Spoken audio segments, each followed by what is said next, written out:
Have you ever seen a master at work? The serenity in their eyes, the slow, deliberate movement of their hands, the way time appears to stand still around them while the rest of the world dissolves into nothingness. I've spent decades chasing this state, this ideal harmony of mind and action. And do you know what I learned? Mastery isn't about perfection. It's about being perfectly focused. I still recall the first time I really got it.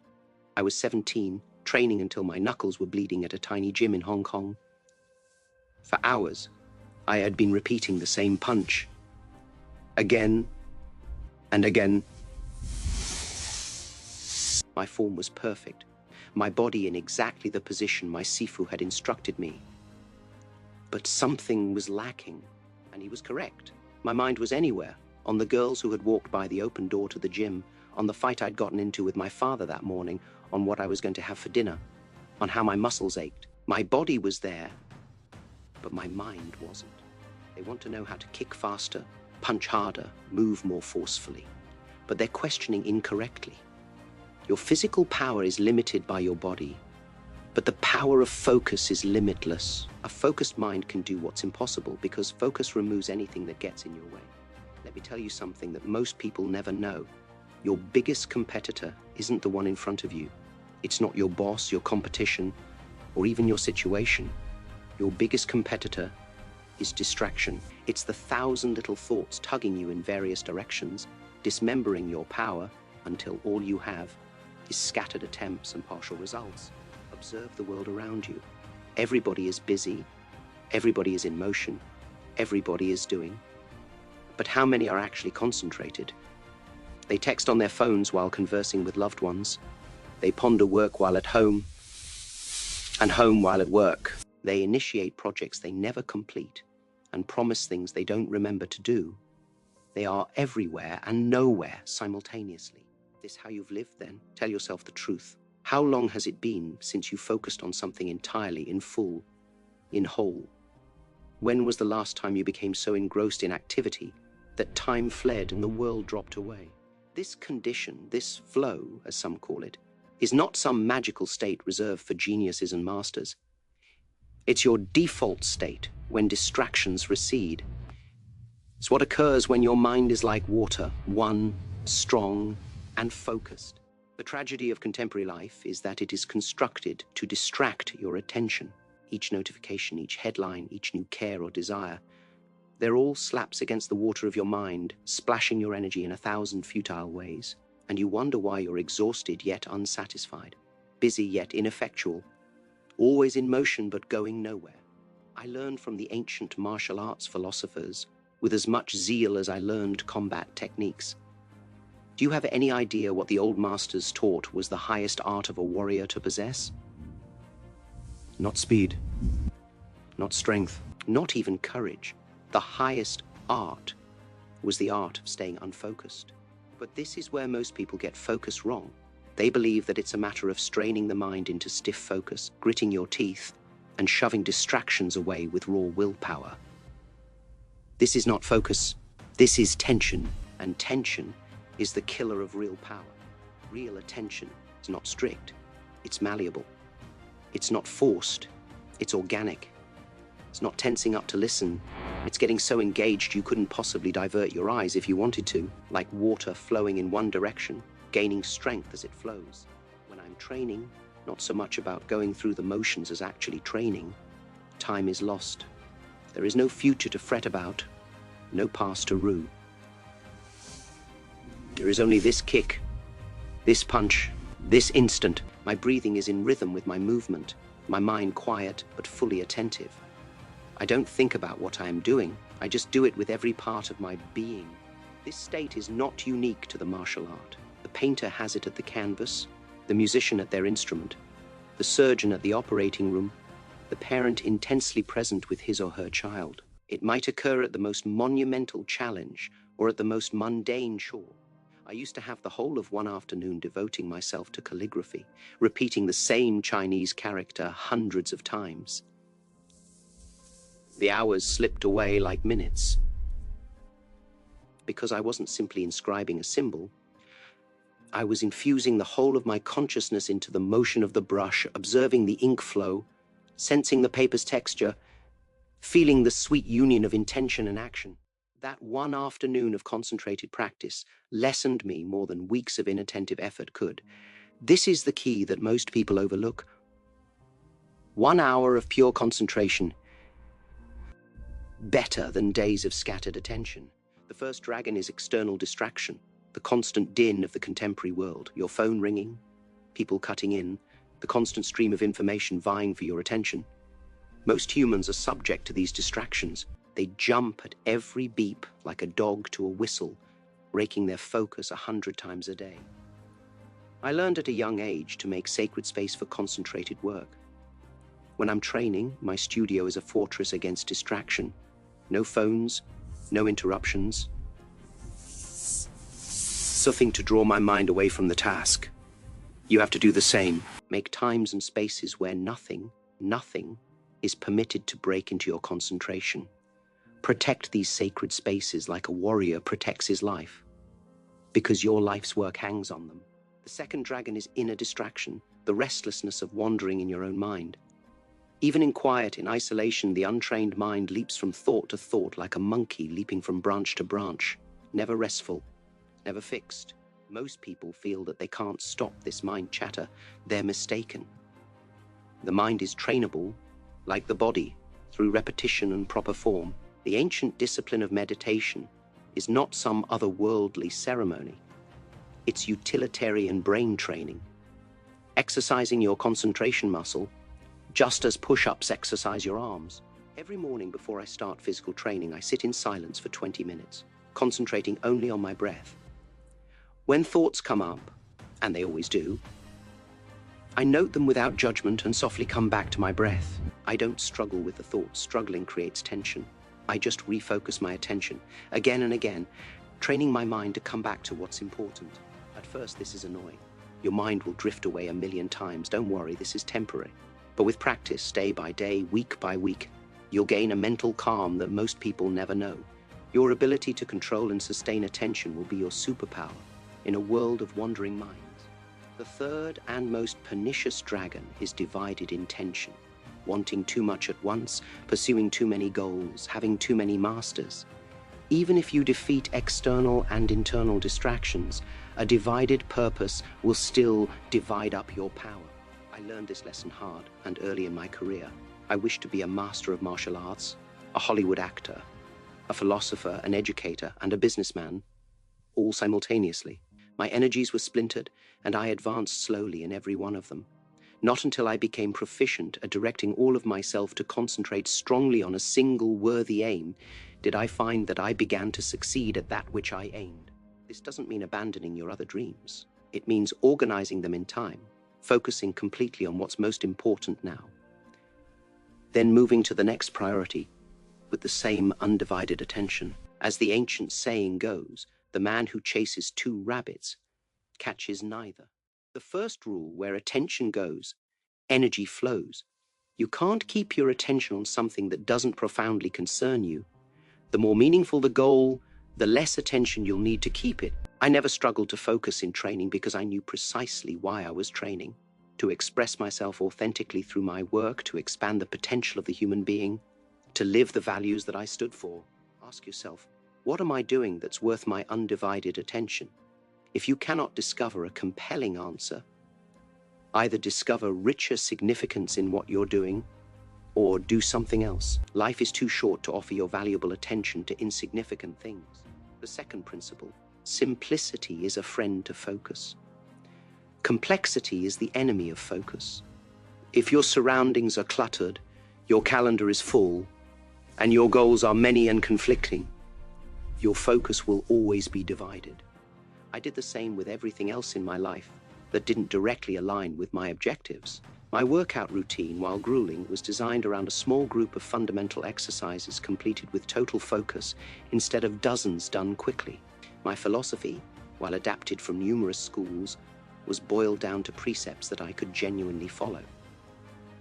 Even my infamous saying, "Be water, my friend," takes an esoteric idea and simplifies it to the bare minimum. The third principle, focus needs rhythm. The human mind is not equipped to sustain super focus all the time. Even the best sword needs to return to the sheath every now and then. Real focus is not achieved by forcing your mind into perpetual concentration, but by establishing the natural rhythm of engagement and rest. During my training, I found that 90 minutes was my best span of intense focus. After that, the integrity of my attention would start to decline. Instead of plowing through with decreasing efficiency, I would take a little break, sometimes a mere 5 minutes of outright rest or a short meditation, before resuming training with concentrated intent. Discover your natural rhythm of focus. Work with your mind's natural rhythms instead of against them. Intervals of extreme focus followed by short, intentional recuperation will serve you better than unending grinding ever could. The fourth principle, deepening comes through mastery. The more proficient you are in something, the simpler it becomes to concentrate on it. This sets up a strong spiral effect. Focus breeds improvement. Improvement makes it easier to focus. Deeper focus builds greater improvement, and so on. As I started learning Wing Chun Kung Fu, just remembering the simple forms took a lot of concentration. Once I got the basics down, however, my concentration came naturally, and I could focus on more and more subtle things in the art. I could eventually get into a state of total concentration almost by will, because the basic movements were second nature to me. The fifth principle, focus is fueled by fascination. Willpower may be able to compel attention for a short while, but only fascination can maintain it. When you are genuinely fascinated with something, when it grabs your curiosity and arouses your natural interests, focus is effortless. I continued to be interested in martial arts my entire life because I never lost sight of new depths to delve into. I always asked questions, tried new methods, and linked my art to greater concepts of philosophy and human potential. This continued curiosity made keeping my training focused a pleasure and not a task. Nurture curiosity in whatever you do. Ask more insightful questions. Seek connections and implications that others don't. Bring a beginner's mind to even routine tasks, with a willingness to discover anew. Curiosity is the fuel that drives sustainable concentration. Now, having laid out these principles, I'd like to answer a question many of you are asking yourselves quietly. But Bruce, what about multitasking? Isn't that a necessary skill in today's fast-paced world? Let me be utterly clear. Multitasking is a myth. It's not something to learn, it's a pit to avoid. The human brain simply can't pay attention to more than one attention-demanding task at a time. What others refer to as multitasking is, in fact, task switching, quickly shifting attention from one activity to another. And every switch incurs a toll in time, energy, and quality. I never accomplished anything worthwhile by multitasking. My movies, my martial art breakthroughs, my philosophical treatises, each was the result of cycles of intense, single-minded concentration. Even when exercising various parts of my body, I would concentrate solely on one aspect at a time. Strength, then speed, then accuracy, instead of attempting to work on all at the same time. The world will tell you it is impossible to avoid busyness and fragmented attention. The world is wrong. The most effective, most influential people in any field aren't those that accomplish the most, but those who accomplish the most significant things with single-minded concentration. Day one, set a focus haven. Establish a time and space where you will work with total concentration. Switch off all alerts. Inform others not to disturb you. Remove distractions from your surroundings. For a mere hour, dedicate your full, undivided attention to something. Day two, single tasking practice. Do whatever you do today, eat, talk, work, rest, just that single thing. When you eat, eat only, no phone, no TV, no book. Meet with someone, speak only, focus entirely on them. See how the experience changes when you cease to split your awareness. Day three, determine your prime focus time. We each have certain hours of the day when our brain is naturally sharp. For me, early morning was holy. Notice when your focus comes to you most easily, then prioritize your most crucial work during these times. Don't squander your prime focus time on minutiae. Day four, practice reset focus. Anytime you find your mind is wandering, do not judge yourself. Simply take one deep breath and bring your attention back gently to what's important. Repeat this 100 times if need be. Every return is making your focus muscle stronger. Day 5. Refine your purpose for the day. Instead of attempting to make headway on a dozen separate goals, select the one activity that would be of greatest value and concentrate on that single purpose. As the Zen adage has it, when walking, walk. When eating, eat. Working on your top priority goal, do nothing else. Day 6, accept the strength of thorough preparation. Real concentration demands that your mind be clear of nagging worries and loose ends. Set aside time to get your surroundings in order, define your commitments, and prepare well for significant work. A prepared mind can concentrate completely because it is not continually distracted by its own reminders and anxieties. Day 7, discover flow in bodily movement. Body and mind are not different. Oftentimes, the key to mental concentration is to first have bodily concentration. Select a body activity. It might be martial arts, dance, running, even walking with meticulous attention to every step, and become lost in the sheer experience of movement. Observe how your inner talk quiets when your body is moving with entire presence. At the end of these 7 days, you will not have mastered concentration. Mastery requires a much longer time, but you will have caught glimpses of your mind's real capability. You'll have savored what it's like to be fully present, fully engaged, fully alive. And once you've tasted that place, you'll never settle for a life of distraction and split attention again. Let me tell you a story from my own journey. In my early 20s, I suffered a severe back injury that left me bedridden for 6 months. Doctors told me I might never practice martial arts again. For someone who had built his entire identity around physical capability, this was devastating. In those months of physical inactivity, I might have lost myself to despair, rage, and distraction. Many would have. Instead, I directed my attention inward with a ferocity I had heretofore reserved for physical conditioning. I studied thousands of pages of philosophy and martial theory. I created visualization exercises so intense that my mind could practice moves my body was not capable of performing yet. I wrote a journal in which I expressed my understanding of martial arts and life, ultimately creating many of the principles that would be the basis of Jeet Kune Do. When I eventually returned to physical exercise, something unexpected had occurred.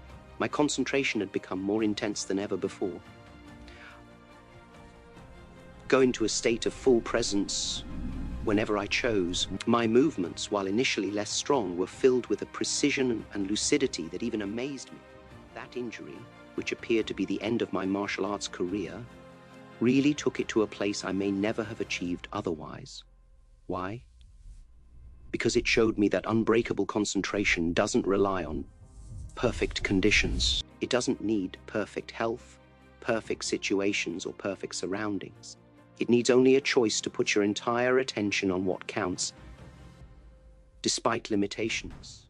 Whatever constraints you are experiencing today, physical, financial, educational, or circumstantial, they are not obstacles to building unstoppable focus. They are the training ground where your focus will be shaped. Remember, the focused mind sees solutions where the distracted mind only perceives problems. The focused mind keeps going when motivation wanes. The focused mind gets the job done in minutes that the distracted mind takes hours to do. I've come to the end of what I can tell you in words. The rest of the way is yours to travel. But understand this, each moment of wholehearted attention, every return to what is essential, every decision to concentrate deeply instead of spreading your energy thin, these are not insignificant actions. They are the building blocks of all that is worthy you will ever accomplish. The world is full of great people who never achieve their potential because they lack the ability to concentrate long enough to overcome obstacles. It's full of enthusiastic people whose efforts are wasted because they pursue too many objectives simultaneously. It's full of smart people who understand what to do but lack the concentration needed to actually do it. Begin today. Begin now. Select one thing that is important to you. Give it your full, undivided attention, even if only for minutes at first. Sense the power that results when the fragmented pieces of your awareness come together into one unstoppable force.